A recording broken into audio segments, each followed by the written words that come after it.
Oh, welcome back. This is the Only in Miami show, and I'm your host, Grant Stern. You can find me on Twitter at Grant Stern and everything about the show at www.onlyinmiami.co. That's www.onlyinmiami.co. iTunes, podcast, SoundCloud, and a whole lot more. Check it out at onlyinmiami.co.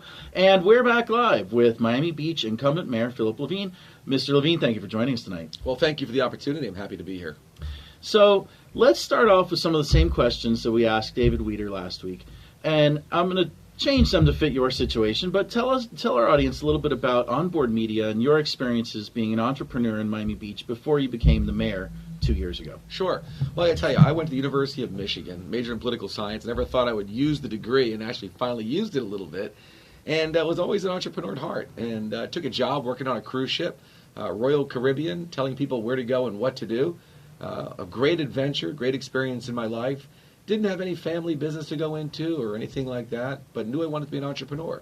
And I ended up starting a company actually on Miami Beach, locating a little office above the News Cafe, and that was in the late 1980s, and I can tell you that Miami Beach in those days was a very different place to be. And I started this company in the cruise ship industry, and we ended up offering services to the entire cruise industry, from in-cabin magazines and live lectures to live shows on board to all types of duty-free businesses, and of course we expanded and grew it. Started with one person, which was myself, and ended up becoming the largest partner to the cruise industry in the entire world and selling the companies to Louis Vuitton out of France, bought them. And then from that point, expanded into various other businesses, and always wanted to give back, always wanted to help the city that I love, the city that I actually came from and made it, which was Miami Beach. And of course, ran for mayor. Okay, well, what made you choose Miami Beach in the first place? Why Miami Beach, of all the places to start your company? Well, I grew up in South Florida, so I grew up in Hollywood, and Miami Beach in those days was there was something just starting to buzz. It was an area that had gone from a real underserved disaster where, as you know, we had many old people on fixed incomes, we had crime, it had gone downhill. But then something started to happen. There was a little magic in the air. The LGBT community started to come. The fashion industry started to come. We had the largest, most unique, historic Art Deco district. And the world was starting to look at Miami Beach again like something was going on. So a young person that grew up in South Florida, you kind of want to go where it's happening, and it was happening in Miami Beach. And that's where I began. And many other entrepreneurs that are so incredible today all began in those years when I began there too. Okay. Well, let's go to some of the nuts and bolts of governing. Tell our audience, what is important being an elected official in Florida about the Sunshine Law?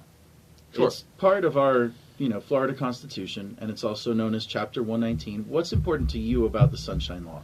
Well, I think the objective of the Sunshine Law, of course, is to make sure that everything is out in the open.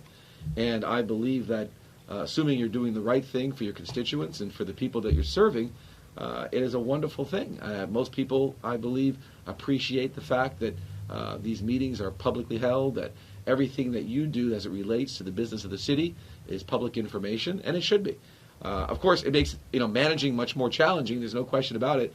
Anyone who's been in government who wants to talk to you truthfully and not mince words will tell you that on one hand, they do think it's a wonderful law and it makes a lot of sense, but on the other hand, it makes it that much more challenging to run any organization because. Remember something, when you are a mayor, I am one vote out of 7. I have 6 other people. We're called commissioners. It's a little bit like a board of directors. Well, explain for our audience the way that the City of Miami Beach Commission works, because each commission works a little bit differently. Explain the form of government. It's a weak mayor form of government in Miami Beach, right? Sure. Well, there's no such thing as a weak mayor, and it's an interesting point because you brought that up, and it's amazing because when I went and became mayor, I was invited to Harvard University, the Kennedy School. And they invited 20 mayors up, and they invited me. And we had former mayors, current mayors, and had all the professors. And someone said that and asked that question about weak mayor, strong mayor.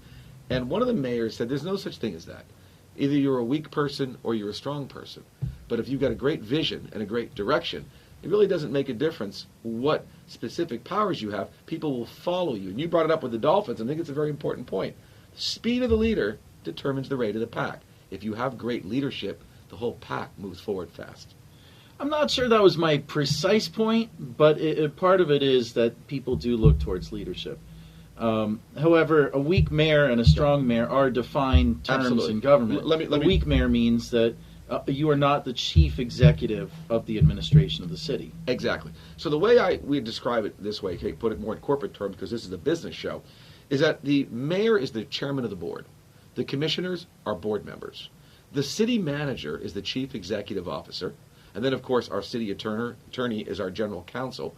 And then, of course, we have a city clerk, who is our clerk and who's pretty much, I would say, almost maybe the chief information or chief operating officer. So it is a form of government that allows the city manager to carry on executive action.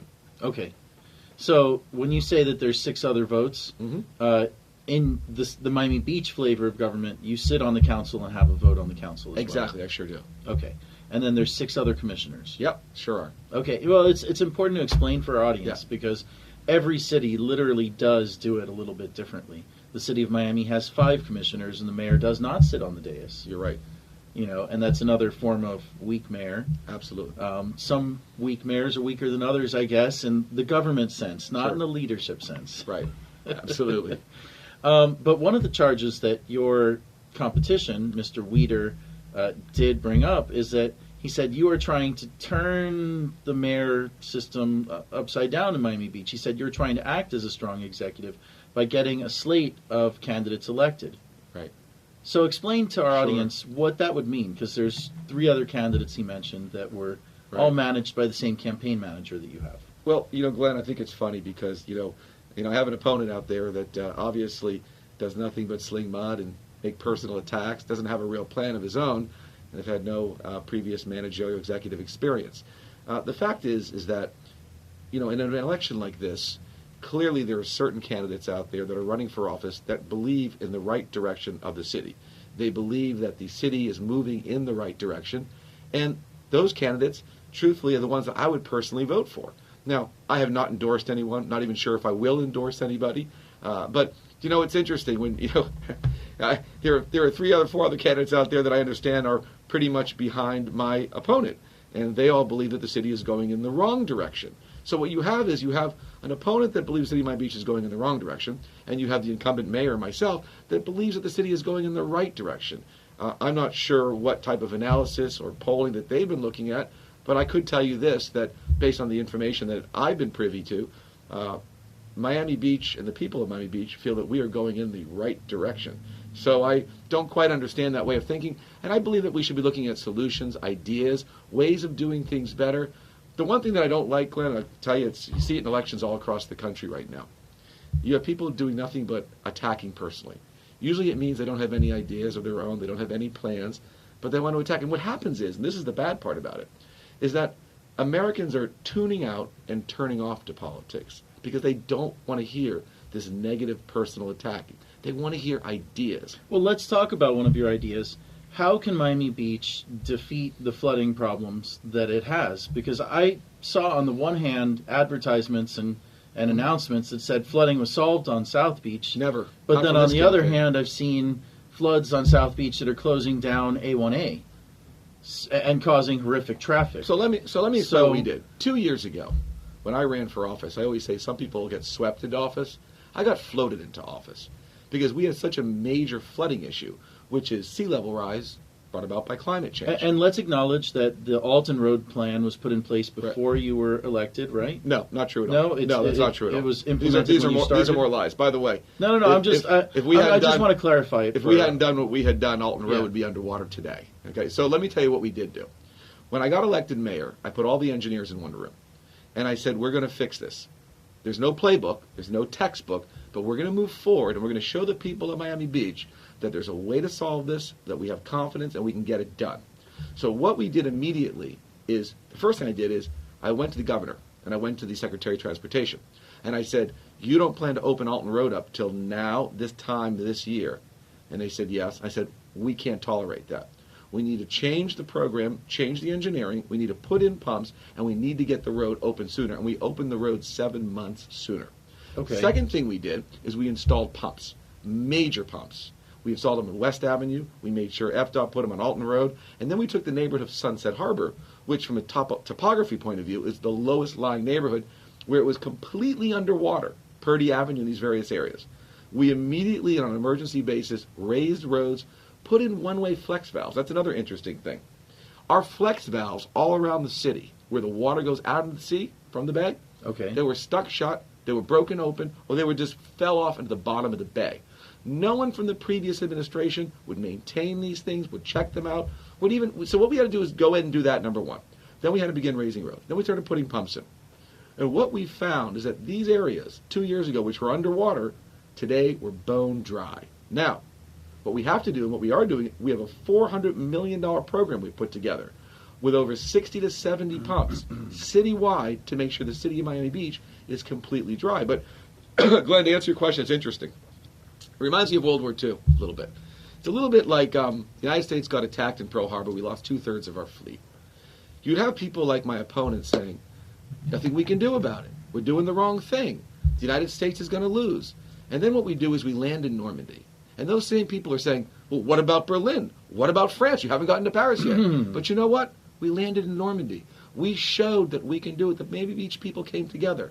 And that's the message here. Well, like Normandy, Miami Beach has severe environmental issues and development issues as well. Absolutely. And actually, we're going to take a really short break so we can delve into those properly. And we'll be right back. This is the Only in Miami show.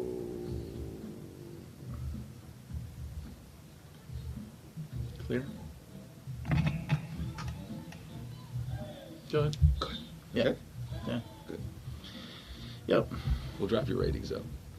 Why not? I can promise you. I wish they were rated here, actually. We'll promote it, too. What I'll do is we have massive social media. Yeah, I'm going to put it on the So website. what we'll do is we'll push it out. Mhm. We'll push your show out everywhere. Oh, yeah. Like all over. It'll be, we get, No, not yet. I'm just Okay, making sure it good. doesn't I fall wanna off. okay. Um, Good. yeah, no, there's a lot of issues on Miami Beach right now. I know. All good issues, though. Successful issues. Cities with A lot of besides issues. flooding, I mean, obviously, yeah. But you know what it is? People, we've done so much in 2 years. And previous administrations had done nothing. Oh, they're awful. They I were know. just nothing. And I was like, listen, if I'm going to be Well, I'm moving things forward.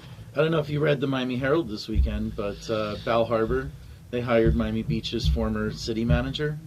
Disaster. This guy was the worst ever. I know. Of course. Well, they hired. I had not realized. By the way, the guy they hired as chief, the new guy, he was one of our assistants. He's excellent. Okay. Mark Overton, good man. No, different. He came from. He wasn't with us that long. He was actually a good guy. Okay. No, yeah.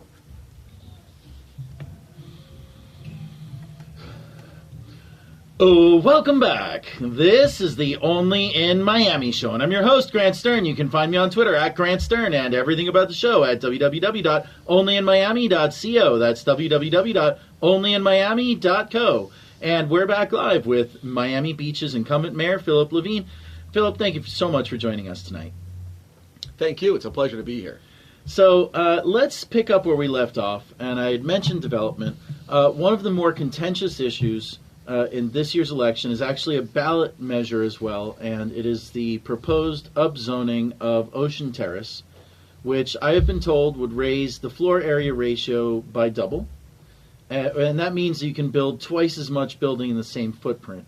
These floor area ratios are the main ingredient developers use to decide how much space can I build on what sized land. And what opponents have said is that it will not result in twice as much building, but more like 10 times as much building, because what exists today is less than the maximum allowed by zoning. So what is your position on Ocean Terrace? Right. Glenn, let me kind of go just overall with little development issues, because when I came in to become mayor, not that long after, I read in the Miami Herald on the front page of their business section that a local developer, Crescent Heights, was building a 50-story tower at 5th and Alton Road. Had never been approved, but somehow the Herald picked it up and put it on the front page of their business section, kind of like a brochure. I immediately fought back and said, we're not doing that.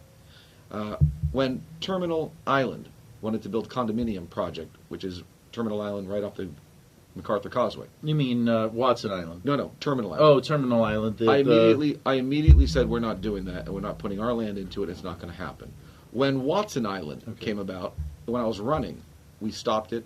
I've now put together a with the city, of course, we put together a traffic study because we don't want that to happen. Okay, either. but those are all on the south end of Miami Beach. What about Ocean Terrace? So let me tell you what's going on. When I knocked on 6,000 doors and I listened to the people of Miami Beach, I came up with a plan. It wasn't my plan. It's called the People's Plan because the people tell you what they want. One of the things that I heard is that it's always been a tale of two cities. That South Beach and Mid Beach got all the attention, but North Beach was like an underserved area where the people felt that they needed more attention. Well, there is something very distinctly demographically different between North Beach and South and Mid Beach, Absolutely. which is... And North Beach is more of a, I must say, like a hip, bohemian, low-key.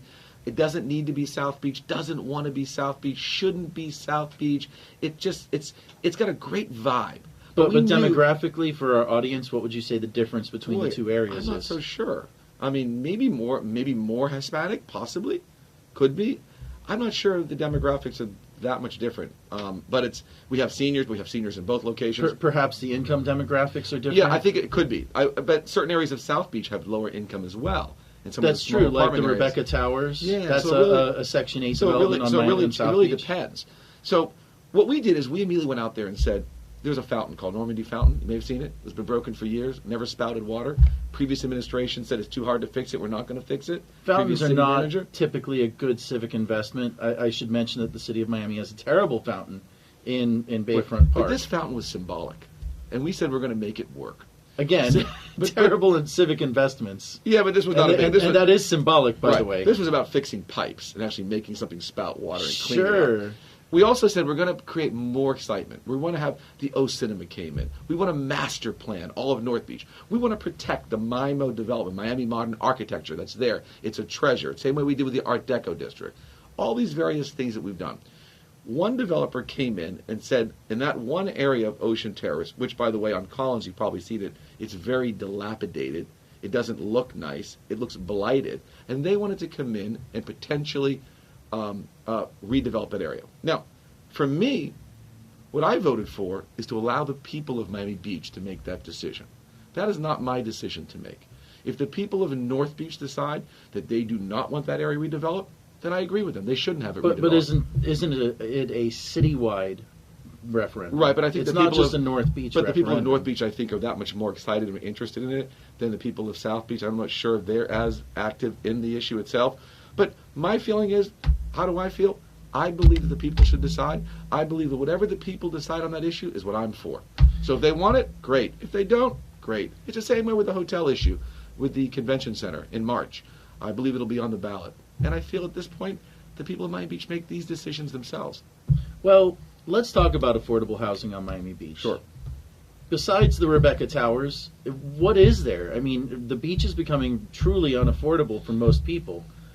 At a certain point, are you worried that Miami Beach will start to have the problems that Key West has, where when it takes about 30 minutes to an hour to commute out to this island, and the income distribution of the island or island chain, as it may be, because the Keys are an island chain, Miami Beach is a small island chain itself. But aren't you worried that the breakdown of income distribution and mixed income residences will cause a social breakdown on Miami Beach? Well, I think it's very important that we have all types of housing for everybody, workforce housing and senior housing. You mentioned Rebecca Tower. That's only one building. As you know, we have multiple buildings like that across Miami Beach. We have Four Freedoms. We have Council Towers North and South. They're all throughout the beach, and it's very important for us to protect those. And we also are in the process of looking at new locations. We have one in particular to build additional senior housing. Now, as far as workforce housing, we're actually going to be doing our first subsidized workforce housing project, which is called the London House, which is being converted into pure workforce housing. So we'd like to be able to create more workforce. And I agree with you. Miami Beach needs to be a place that celebrates its diversity. It's the most important thing. It should be for all types of people that can live there and enjoy the wonderful treasures of Miami Beach. I wish we had more land. If there was a way for us to get more land, I would love to do that. But unfortunately, we're kind of restricted. We're a small barrier island. But you brought up transportation as well, and we got some great ideas for that. And that's where I was actually going to go next, which is, I mean, let's face it, anybody who's driven to or from the beach, especially from the beach, knows that traffic on Miami Beach today is a nightmare. I can tell you that personally, I've just I'm not a car person. Okay, I'll just take Uber or Lyft or a bus or a train or whatever comes my way, hop a ride. But when I go to Miami Beach, I just take the bus because you know what? It's just as slow as anything else. It takes about 45 minutes to drive off of Miami Beach today. How can that be fixed, and how is transit a part of the solution? Great. Well, let me answer your question in two parts. A part that is coming soon. Absolutely. Well, let me answer it in two parts. Let's talk about intra-Miami Beach transportation and inter-Miami Beach transportation. Sure. Okay, as far as inter, as you know, I sit on the MPO, the Metropolitan Planning Organization. Yes, part of the alphabet soup that never builds anything, but discusses transit frequently. Couldn't agree with you more. Matter of fact, I think I've been the most aggressive voice up there. I always say I'm the least popular member of that entire board. But what we are pushing forward is the Bay Link to connect us. And as long as it takes for the Bay Link, I believe we should get a bus rapid transit going across in a dedicated lane. Now, I wish I had jurisdiction over the MacArthur Causeway. If it was part of Miami Beach and it was one of our roads, I could tell you that we would already be moving forward on a plan with a light rail going across. But unfortunately, I have to deal with the state, the county, and other members of the MPO board. It's just something I can't change to do. But that's a plan where we need to go, and it's going to be about a 5-year plan for that. Well, what about the Venetian Causeway? But and of course, that's a road that you have some jurisdiction over, and it's got some issues today. And I wish that I owned that bridge too. Unfortunately, that's the city of Miami, and that's the county, as you know. Well, that segment of the causeway, right. Absolutely. But let me tell you what we have done. Because 2 years ago when I came into office, I said we're going to come up with some solutions. The first thing we did, and we did it in 52 days, is a free trolley all around South Beach, which the ridership has been through the roof. The second thing we did is we did a North Beach trolley, where the ridership has also been through the roof. It's also free. We're about to launch our Mid-Beach trolley, and we're putting a connector together on Collins, so all these trolleys are free for everyone to use, and they connect the entire beach. So if you didn't want to use a county bus, you can now go on one of our trolleys. That's number one. Number two, as small as it is, we've already got launched and we're moving forward, is with water taxis. We're rebuilding one of our docks. We've already awarded a contract, and we're going to offer the water taxi service between the city of Miami and Miami Beach. The third thing we're doing is light synchronization, a big issue. Everyone complains about it. I agree 100%. But the lights are controlled by the county. They're not controlled by the city of Miami Beach. So this is what we did as a solution, because we wouldn't live with that. We asked the county, can we take one of our employees that we'll train specifically for that, put them in that seat in the county, and let that person run our lights? And they agreed to it, and our person is now at the county, employed by the city of Miami Beach, to literally operate those lights. Well, I mean, I've read about this in the past, and you can achieve up to a 5% improvement in traffic. Well, but you got to do it. 5%. So you got to do it. But you do have to do it, and believe me, I do appreciate it. Anytime I drive through one green light and go the speed limit and hit the next one, I'm still at a green light. But that's 5%. So let me tell you the next thing. 60-minute rides. Our main thoroughfare is Alton Road. Alton Road had to be rebuilt. Alton Road has had construction on it. We've opened it up over the last year, but it's kind of like the Palmetto. But it's like always think under about this, construction now, right? But think about this. In the next week, 10 days, it's done. It's finished. There's no more construction on Alton Road. So you're going to have a clean, flat, brand new, which has been dry for a while now, Alton Road. That will reduce the traffic as well. What are we doing in the future? What I'm pushing for is a streetcar throughout Miami Beach. We have an idea. We have a proposal. We're going to ask for other proposals. It'll be a dedicated streetcar in a dedicated lane doing a loop around Miami Beach. It's a very expensive project. It will have no cables. The electricity comes from the tracks from below, as you see in Europe and in France. That's what, if I'm elected to a second term, that's exactly what my most important objective is getting that streetcar done. Well, okay, the budget for Miami Beach is about $300 million per year. Mm-hmm. So what would be the budget for your proposed streetcar? $150 million. Okay. Yes. That's it? That's it. That's the cost right now for the exactly what we'd like to do. Yes. And how many miles of streetcar would that serve? You're talking about 5th to Washington, Washington to the convention center. So, you see what I'm saying? In other words, 5th all the way to Washington, take a left on Washington, go north of the convention center, and then literally it turns right around and goes back.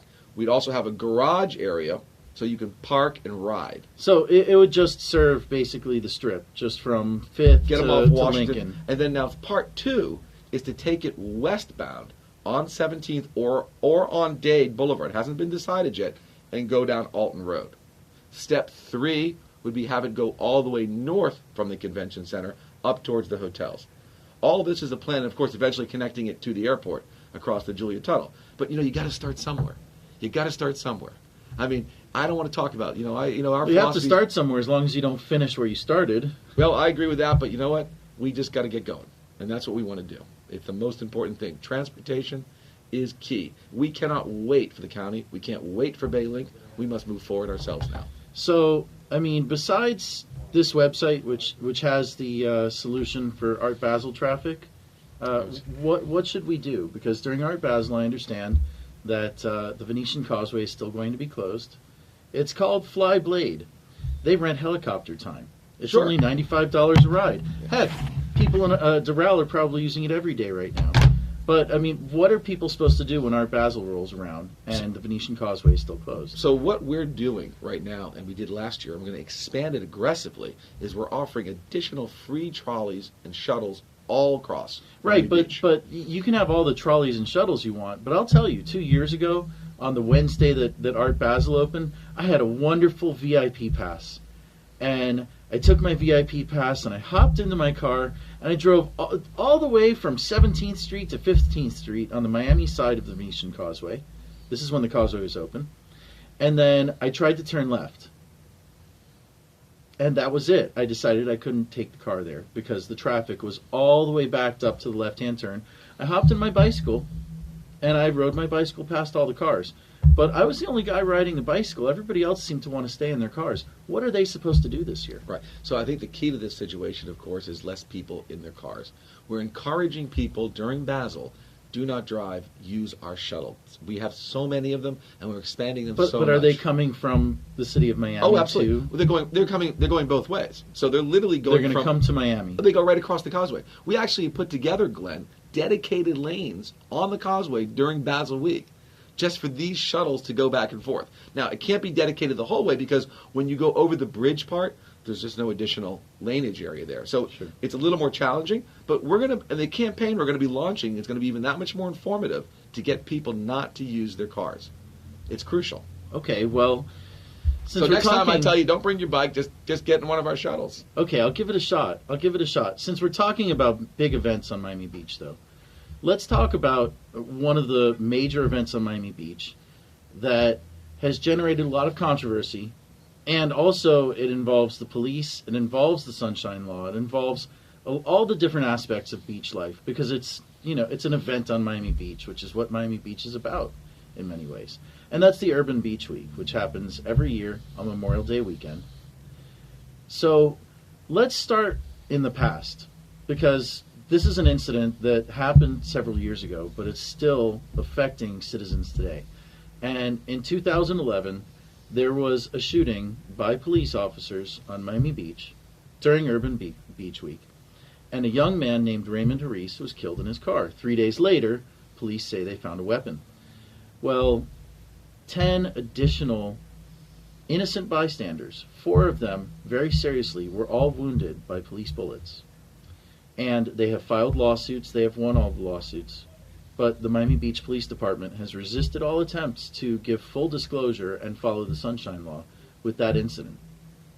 How will your administration continue your policy of being open and transparent about government while allowing the police department, who is under new leadership, and 4 years later, to continue stonewalling these people's Sunshine Law requests? Great. Well, great question. So let me tell you what we did. When I ran for mayor, Glenn, I said that I am going to fully audit our police department because the headlines we were getting nationally and internationally were intolerable, and they were terrible for our city and for everything that was happening, and obviously all the wrong reasons. So what we did is, when I got elected, we did a full audit with an organization out of Washington, D.C. called PERF, which is made up of former FBI, former DEA, former police officers. They came down, they rode with our offices, they audited the entire police department, they created studies, and then they sat with myself and the city manager, and they said, let me tell you what your problem is here. You have a lack of leadership, which basically I knew they were going to say, which gets back to the Miami Dolphins again. You had a lack of leadership. So they said, we suggest that you go find a new police chief. At that point, the city manager, and I assisted him, we did a national search for a new police chief. And we interviewed police chiefs all over America. And we were very, very fortunate to find an amazing man by the name of Dan Oates, who was the former NYPD, 21 years the head of intelligence under Bill Bratton. Yes, who, and of he course, was also the police chief at Aurora, Colorado during the movie theater shootings. Exactly. And he's got a law degree. He's got a law Very degree. educated gentleman. Super. And so we brought Dan in. The second person that we met during that search was an African-American woman by the name of Loretta Hill. And Loretta Hill came in as the number 2, as the deputy chief of our Miami Beach Police Department, making her the highest-ranking African-American and African-American female in the history of the department. Then from there, we changed the entire command staff. We changed the majors. We changed all the captains. We changed everything in the entire. And then policies began to change. But even with all of those changes, there's still been no sunshine disclosure in this 2011 incident. So let me go what's happened now. So why has the new leadership? So for the last 2 years, Glenn, the only headlines we've had are A, you have to have a 4-year degree now to join our department, or 3 years of military. Yes, that B, is a major improvement. B, well, 4 years of college. We have a complete use of force policy, which has been radically changed. 3, which I think you alluded to recently, new forms of tasers and new taser policies. The culture of this police department in the last 2 years, under the leadership of Dan Oates, has changed dramatically for the better. Now, the last 2 Memorial Days, I've been there. I rode on golf carts. I've been with our police department watching how they operate. It's been peaceful. It's been wonderful. It's been enjoyable for our visitors, for our residents. Things have gone very, very smooth. Now, getting into the specifics of a case, like you're asking me, I will say this to you. This is a case that is controlled and run by the state attorney's office. For me to speak about a case of an ongoing investigation, I just can't do it. And as you know, anything that happens in Miami Beach, that's a crime of that level, is with our state attorney. So well, this is not about the facts of the case that I'm asking. I'm asking about the disclosure. Under Chapter 119 and under the Florida Constitution, our police have been ordered by the courts of this great state to hand over information, and they are still resisting it, even after court orders, even after leadership changes. If you change leaders but keep the same policies, how are you changing leaders? Right. So, Glenn, I have to refer you to the state attorney, because I know that our police department works very closely with the state attorney, and any request the state attorney or any legal request, I know that they would be complying with. So I unfortunately can't comment more than that, but I do know that our department has changed dramatically over the last 2 years, and it continues to change for the better. All right, we're going to take a very short break, and we'll be right back. This is the Only in Miami show.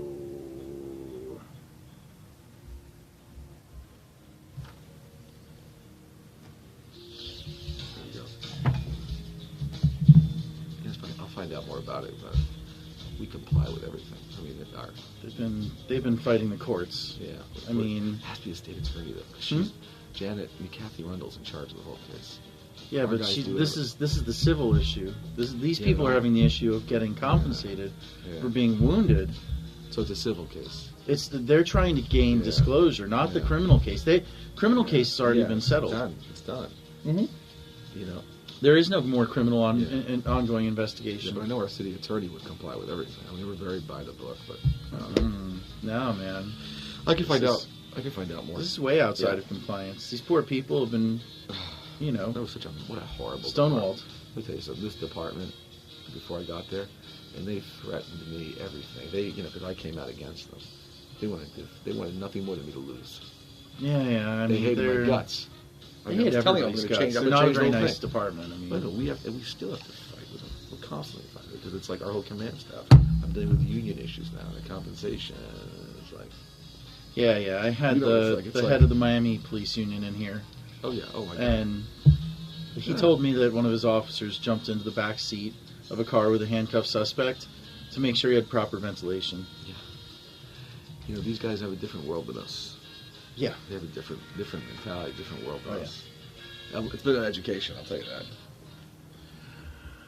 Welcome back. This is the Only in Miami show, and I'm your host, Grant Stern. You can find me on Twitter at Grant Stern, and everything about the show at www.onlyinmiami.co, iTunes, podcast, SoundCloud, and a whole lot more. Check it out at onlyinmiami.co. And we're back with incumbent mayor of Miami Beach, Philip Levine. Philip, thank you so much for joining us tonight. Thank you so much for the opportunity.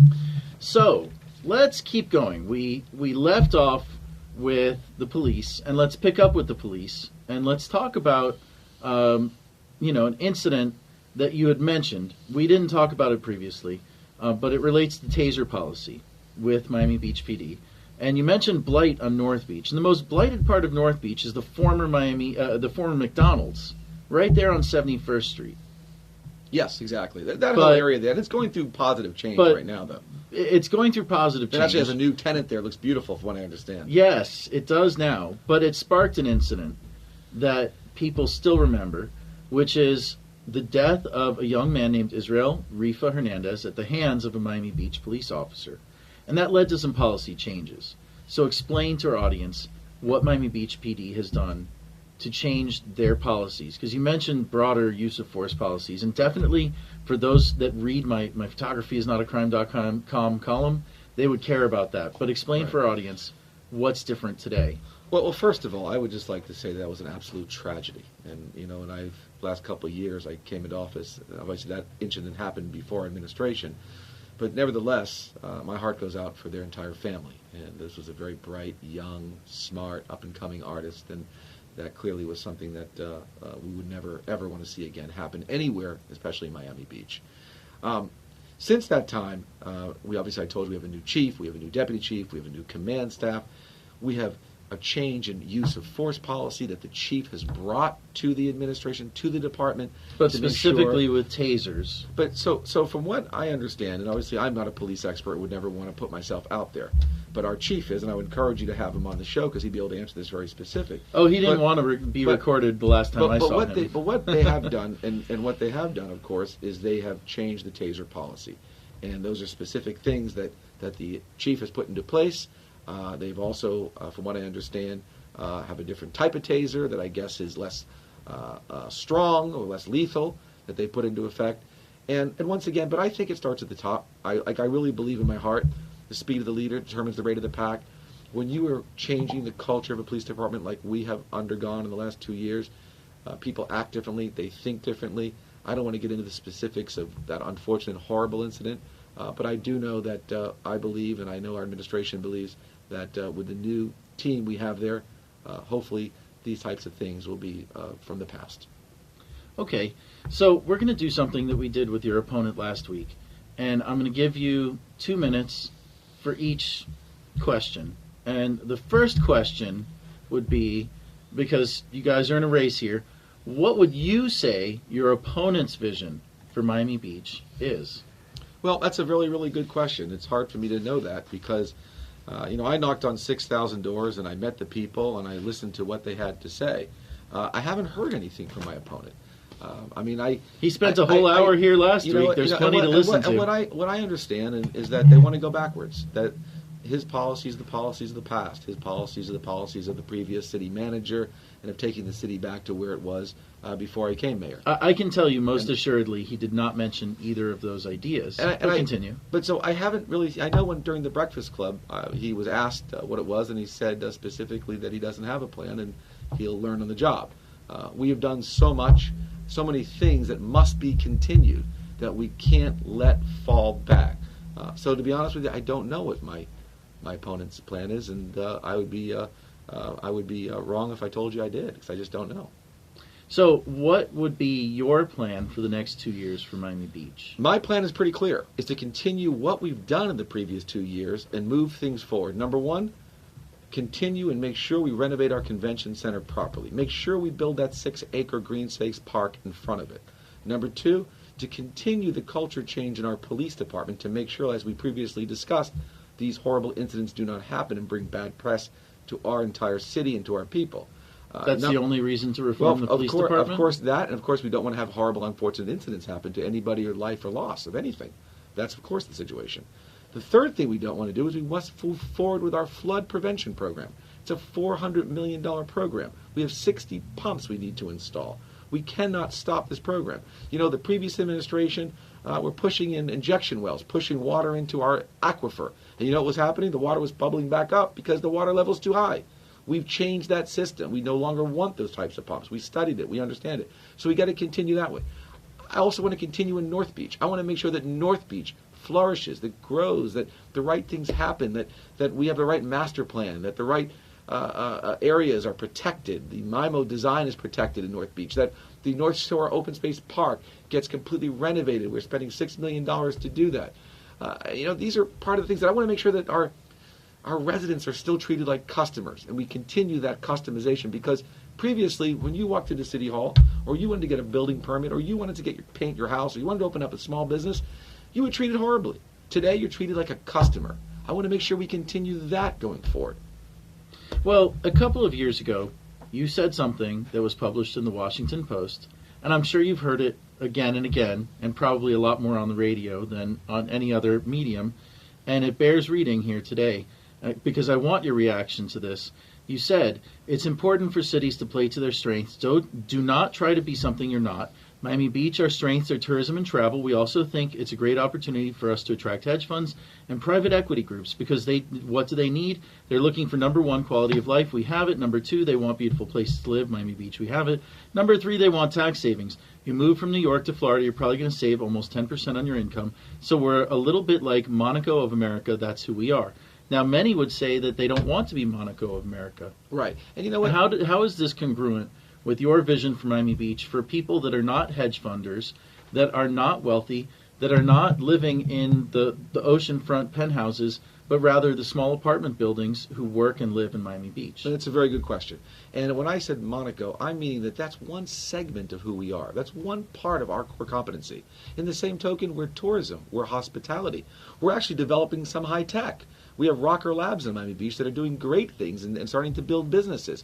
We have the FIU is opened a school right on Lincoln Road, and we hope they expand it. We hope to have a sea level rise institute. So, certainly there's plenty of room for a sea level rise no question. institute. There's on no Miami question. Beach. But what I guess the point is that we want to be many things, but we want to own these niches as much as we possibly can. But I tell you the one thing we don't want to be.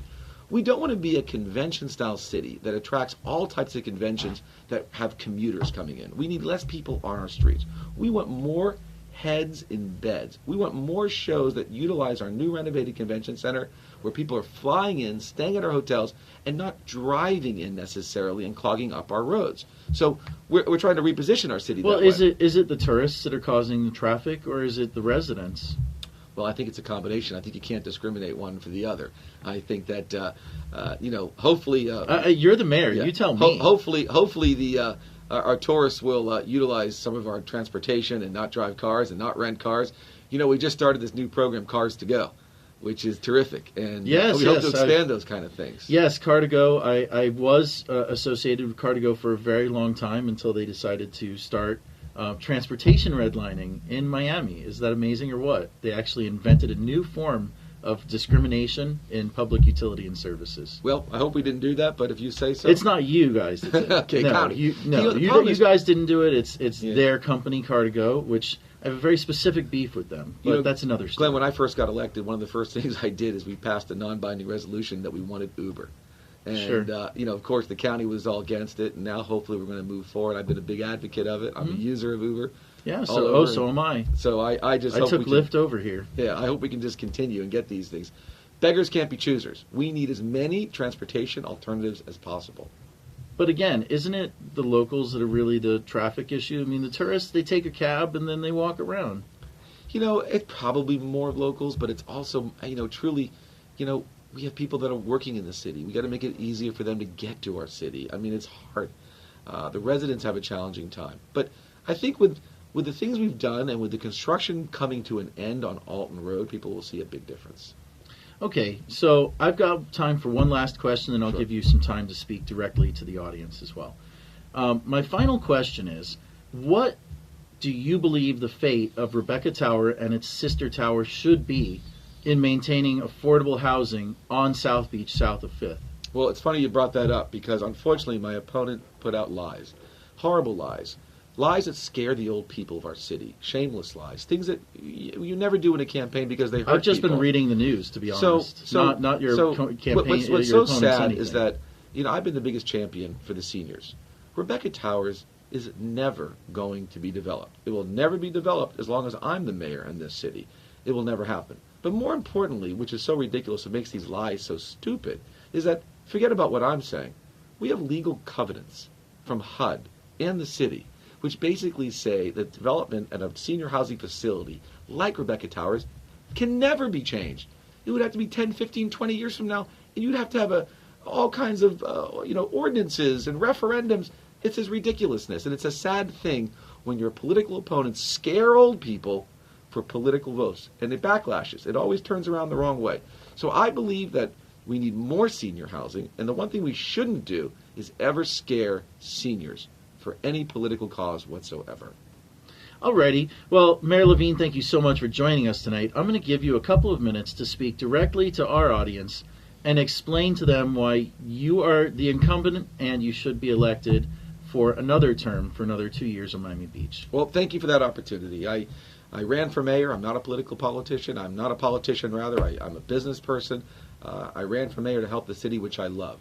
I financed my campaign last time. I'm financing my campaign this time. I don't take a salary. I don't take any expenses from the city whatsoever.